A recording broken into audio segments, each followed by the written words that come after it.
Hi అండి, అందరికీ నమస్కారం. అందరూ బాగున్నారా? ఈరోజు ఏంటంటే మా ఇంటి దగ్గర పువ్వుల చెట్లు ఉన్నాయన్నమాట. వాటికి పరిచయం చేస్తాను మీకు. చూడండి, ఇది ఒక రకము మందారం అన్నమాట.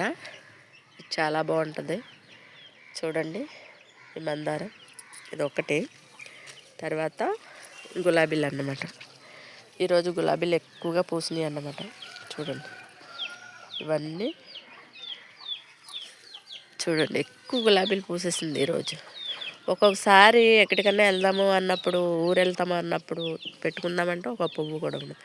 తర్వాత ఇదొక గులాబీ అన్నమాట. తర్వాత ఇవి సేంబంతి పూలు. ఈ ఒక రకమైన సేంబంతులు. తర్వాత ఈ ఒక రకము సేమంతులు అన్నమాట.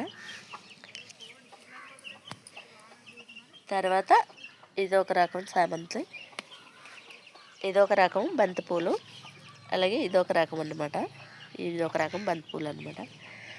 తర్వాత ఇదొక రకం పువ్వులు, అందానికే అన్నమాట. ఇవి పెట్టుకోవడానికి ఏం కుదరదు, కాకపోతే చిన్న పువ్వులు.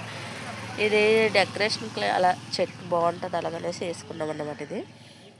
తర్వాత ఇదొక రకం బంతి చెట్టు, ఇదిగో ఇలా.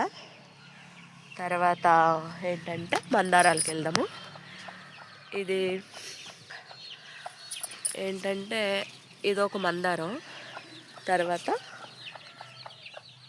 ఇదొక మందారం అన్నమాట. అంటే ఇలాగే ఉంటుంది అన్నమాట. ఇంక ఇది మొగ్గే, ఇంక ఇలా పువ్వులు గట్ట వేయడదో ఈ టైప్లోనే ఉంటుంది అన్నమాట. కానీ దేవుడి దగ్గర పెడితే 3 రోజుల వరకు కూడా ఈ పువ్వు అలా అందంగా ఇలాగే కనిపిస్తుందండి. మామూలు మందారం అంటే ఒళ్ళిపోద్ది, కానీ ఇది మాత్రం ఒళ్ళదన్నమాట. తర్వాత ఈరోజు వీడియో అంతే. Bye bye.